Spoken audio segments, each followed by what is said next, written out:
Hi Ranjith. Hi రా. రే నేను విన్నది నిజమేనా? నీకు నీ గర్ల్ ఫ్రెండ్కి బ్రేకప్ అయిందంట. అవునరా, నిజమే.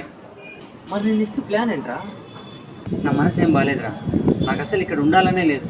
అందుకే మా బాస్కి చెప్పి మా చైనా బ్రాంచ్కి మా ఆఫీస్లో నన్ను ట్రాన్స్ఫర్ చేయమని చెప్పాను. నెక్స్ట్ మంత్ ఫస్ట్ వీక్లో చైనా ఆఫీస్లో జాయిన్ అయిపోతున్నాను. అక్కడే కొత్త గర్ల్ ఫ్రెండ్ ఎత్తుకుంటాను. చైనాలో జాబ్ ఓకే, కానీ చైనా అమ్మాయి గర్ల్ ఫ్రెండ్గా ఎందుకు?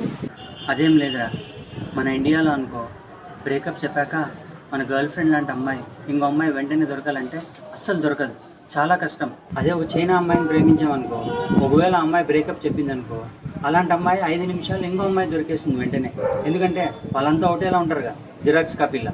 వాళ్ళంతా ఒకటేలా ఉంటారుగా, జిరాక్స్ కాపీలా.